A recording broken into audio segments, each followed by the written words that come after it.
Freud insisted that human life is one long struggle against what he called the death instinct, and that we must learn to keep these destructive strivings within bounds, lest they send us to our destruction. The 20th century did away with ancient barriers that once prevented our destructive tendencies from running rampant, both in ourselves and in society. State, family, church, society, all were put to question and found wanting, so their power to restrain or channel our destructive tendencies was weakened. The re-evaluation of all values, which Nietzsche predicted would be required of Western man were he to survive in the modern machine age, has not yet been achieved. The old means of controlling the death instinct have lost much of their hold.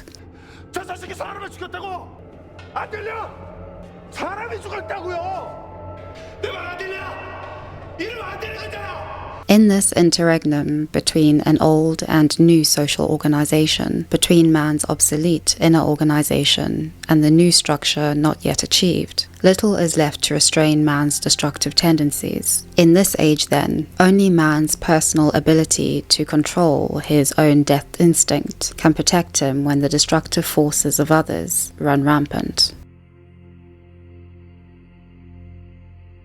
Referred to as the miracle of the Han River, South Korea, like Singapore, is a contemporary phenomena like no other. This miracle refers to South Korea's almost superhuman industrialization and modernization. It's pretty exceptional that South Korea was able to modernize in just a few decades, whereas it took the whole of modern Europe to do so in over a century. But as the Soviet blueprint shows, incredibly inhumane sacrifices are made, and South Korea is no exception to this. Squid Game interestingly and blatantly shows this, especially in episodes 4 and 5. To get ahead, sacrifices have to be made, one of which is a state's and individuals' moral faculties, which ensure that the Freudian death instinct is kept in check. South Korea had to make incredible societal and individual sacrifices in order to get to the stage of advancement which it finds itself in today. One noticeable feature of all seemingly phenomenal success stories of modernization is that they all underwent industrialization via authoritarian rule. South Korea was no exception. Much of its inequalities and social woes have their roots in the policies of President Park Geun-hye. At the forefront of this miracle was South Korea's chaebol. Now, South Korean chaebols are individuals or families who have complete control and monopoly over Korea's most successful industry. These industrial powerhouses and conglomerates represent a paradox in modern South Korea, which I think the old man particularly embodies. The chaebol emerged supreme from the policies and the deregulation of President Park Geun-hye. President Park not only quelled opposition voices, he also successfully mobilized public support for the drive. In recent years, many comparative studies on East Asian development list the Confucian tradition as one of the key elements in the economic miracle. It includes centralized authoritarian bureaucracy, emphasis on worldly success, high valuation of learning, and a universal principle in recruiting government officials. These cultural elements still prevail in Korean society and guide the behavior of Korean people. Now, this blueprint of South Korea's miraculous development and advancement into a modern, thriving, advanced economy is cleverly depicted in Squid Game. The old man and his life story, which becomes clear by the final episode, indicates that he has lived two extremes: a childhood of social poverty, agricultural simplicity, and traditionalism relative to the other extreme, an adult life of social and financial prosperity. Based on his age, it is clear that he witnessed and partook in South Korea's rapid industrialization, and based on what we later discover about him, it is likely that he either is a member of or a representative of South Korea's chaebol. The paradox of South Korea's development and of South Korea's chaebol can be seen in the old man. On the one hand, the chaebol are essential to modern Korea, to modern South Korea, and to what it has become. They were integral to it becoming an economic powerhouse. However, on the other hand, they are at the root of much of modern Korea's problems, its social and economic problems. South Korea's chaebol are at the core of what has developed into South Korea's shadow economy. Lax regulations, monopolization over industry, and unofficial ties to government power have made it possible for South Korea's richest families to bypass legal authority. This is a legacy of Park's military regime. It is also no coincidence that his daughter was president of South Korea until she was charged with corruption and bribery, impeached and sentenced to what amounts to life imprisonment in 2018. The catch-22 is that, on the one hand, the chaebol were integral to South Korea's industrial miracle and thus its future prospects in the already modern world. But on the other hand, it is representative of and at the crux of much that is going wrong in modern South Korea. The old man is clearly the linchpin of the games, and that's even if we only consider his final decision in episode 1 to either continue or leave the games. He was responsible for determining the overall fate of every single other player there, akin to how conglomerates in modern Korea determine the fate of so many people. The old man is also the sole reason why somebody is going to leave the games completely debt-free and a multi-millionaire. He is the salvation of one, even if along the way hundreds are disposed of. And that is the price that has to be paid for a quick fix to a real, genuine societal problem. Whether that fix be, in the case of South Korea, rapid industrialization on the backs of a highly disenfranchised class and population, or whether that be in a competing series of children's games. But in seemingly being the solution to the problem, the old man and what he represents is also the crux of the problem. The shadow economy in modern societies is represented thoroughly in Squid Game. In our world, probably the most notable example of a thriving shadow economy is that of modern-day Russia. Any country's shadow economy and, well, the percentage of that shadow economy in making up the GDP determines how successful its modernization process has been. It is a hallmark of one of the disadvantages associated with very rapid and miraculous advancement and modernization. In most transition economies and newly developed OECD countries, the shadow economy is growing at a rapid rate, indicating growing inequality, poor state and welfare institutions, and societal factors in conflict with the needs of smooth and good modernization. South Korea is an OECD country, and of all other member countries, it has the fastest growing shadow economy. Its shadow economy makes up 19.8% of GDP. This far exceeds the underground economic average of 6.65% for the group of 7 countries and 8.6% for the remaining 18 OECD countries. So in Squid Game being a microcosm of the wider South Korean context, what is needed in order to achieve success? What is needed in order to survive in modern life? Similarly to what is needed to survive in the game. Well, clearly in looking at modern South Korea, what you need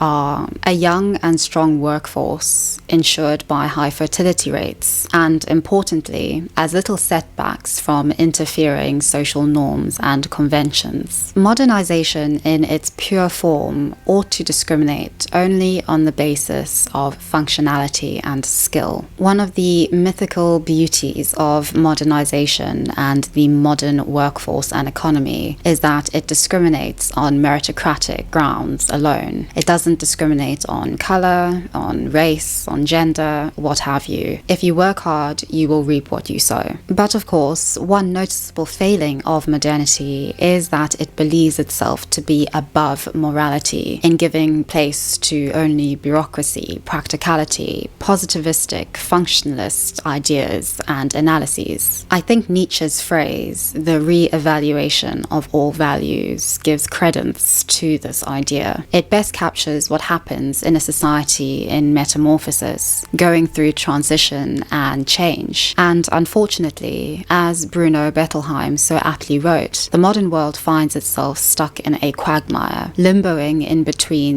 the values of old and some new morality that we have not yet reached, and at this rate at least won't. The new and the old morality are definitely seen in conflict in episodes 4 and 5 of Squid Game. This can especially be seen in the tug of war, in which the different approaches of different players are utilized, and clearly one is seen as superior to the other, namely the old man's more strategic approach, which actually put his team, who at face value at least, seemed to be at a considerable disadvantage. They didn't have strength, they had women, and, well, they were pretty weak, led them toward victory. What I love about these two episodes specifically is how they are able to represent the various members and subcategories of South Korea's underclass. As I've said, in the tug of war, it is clear that Ji-hoon's team is at an obvious disadvantage. His team are the underdogs based on all the tenets of what victory requires: youth, strength, that is men, and numbers. But they survive, and they only survive by going against what the tenets of success dictate. Their weakest link ignites the importance of strategy above all else. 잘 들어봐.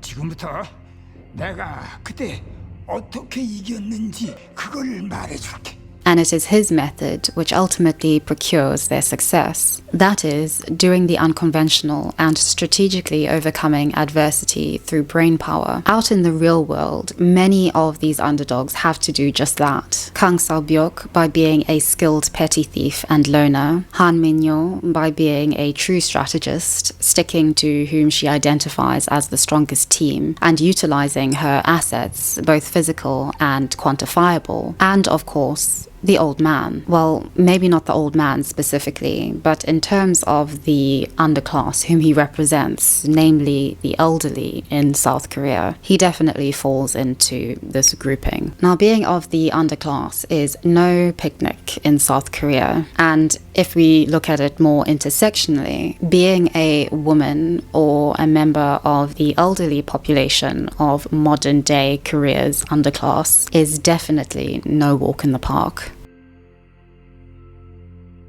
Gender inequality shines through in episodes 4 and 5, particularly in the survivalist tendencies that all the players are increasingly starting to grasp onto. The night purge, the sexual favors, the teaming up in order to win at the next game. All of this represents gender inequality in modern-day South Korea. South Korea has a shiny side that it wants to proudly show the world. K-pop, K-quarantine during COVID-19, high-tech industries. But what it is less keen to show are the areas where it catastrophically fails. South Korean society does not know how to protect or treat women as equals to men and as valuable and indispensable entities of society. Rather, South Korean women, myself included, live in a country that views women as objects, beautiful things whose sole function is bearing children. This is not just a societal construct. This is unabashed discrimination against women that is encouraged by my government. Gender inequality in South Korea is disproportionately higher than other OECD countries. The gender pay gap is at 35% according to Reuters News. This is more than double the average of any other OECD country and is very well represented and seen in the games. It becomes clear that survival for the female players of the game from this point on depends purely on strategy, strategically using one's body, strategically aligning oneself to the strongest or largely male group, strategically trying to be one step ahead of everybody else, or doing things alone. Increasingly in modern day South Korea, women are opting to go it alone. The percentage of young Korean women choosing to remain single, to not marry, and to not have children has increased astronomically. The average woman in South Korea has 1.1 children, and this has created and fostered a demographic crisis. 돈 되는 거 해. 그래서 나처럼 개고생하지 말고.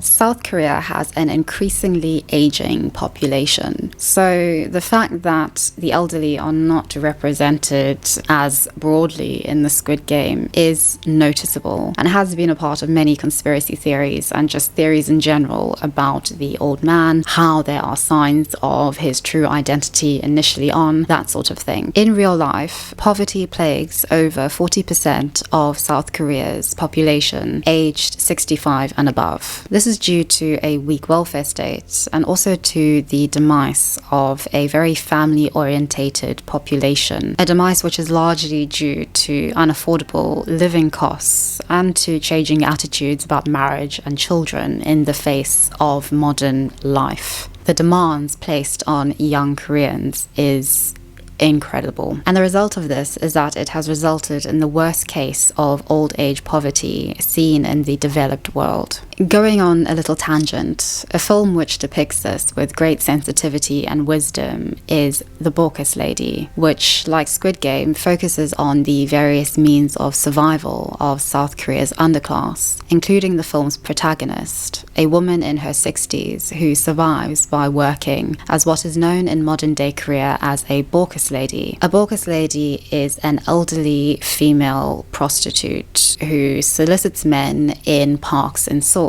She is between the ages of 50 and 80. Recent research shows that in one public space, such as in one Seoul park or plaza, there can be as many as 400 of these Baucus ladies. They are called so because of the beverage, Baucus, which they sell to male patrons. This film, like Squid Game, shows the absolute horror of aging and of isolation in the modern world. 안녕히 계세요. 안아도 좀 드리고. No, he stinks. 뭐냐고 이게 나 좀 도와줘. There are theories to why there are no elderly people represented in Squid Game, except for the old man, which is a blatant indicator of his true identity. 여기 여자들이랑 노인네께서 어차피 이 중에서 우리가 제일 약한데. However, I think it is perfectly sound to hazard that the low representation of the elderly population in the Squid Game is a perfect indication of modern-day South Korea. The elderly, impoverished and invisible, are the brunt of the underclass, perceived as a burden and largely left to their own devices. 기훈아, 아이 엄마 피곤하다. 힘들어가. 혼자 고마하고 싶다. They have no pensions, no social security, they have no healthcare, there's no welfare state or family to care for them in their old age. As they are perceived as a social inconvenience, they would obviously be an inconvenience to the game, unable to participate as readily as the other players, obviously discarded and picked last.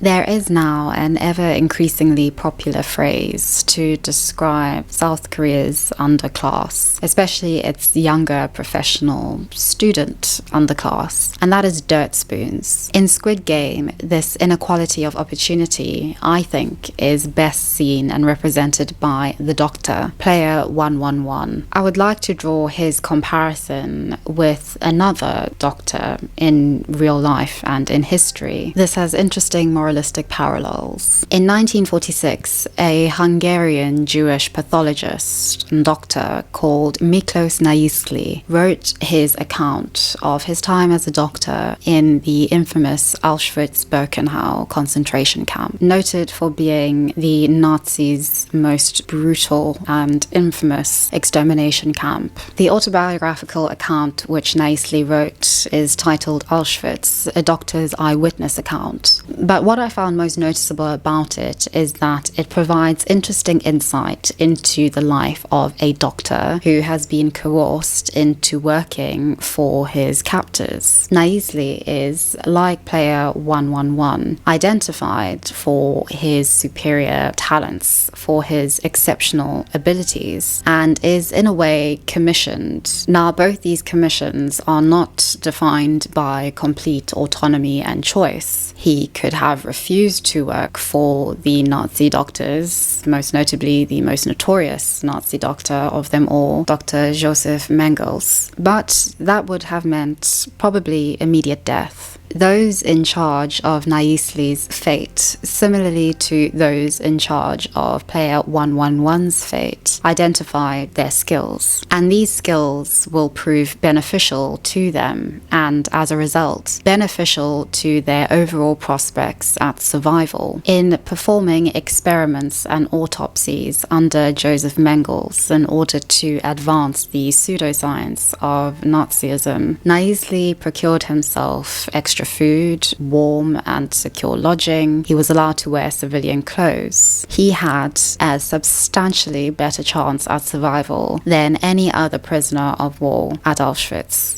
Like Naisli, player 111 is given extra food and exceptional information on how to survive each challenge. He appreciates that his survival is based on one thing, that is, being indispensable. 나 밖에서 의사예요. 도움이 될 겁니다. 그래서 뭐 여기서 감기 걸리면 주사라도 놔주시게? 내가 알아요. 다음 게임이 뭐니? His indispensability is integral to him and to his survival. It is identified in getting him into the strongest team. It is the way in which he is able to advance from one stage to another. Physically, the doctor is clearly dispensable and weak, but his profession proves surprisingly advantageous, enabling him to bypass the most integral principle to the game, equality. 하지만 너희들은 이곳에서 가장 중요한 걸 망쳐놨어. 평등이야.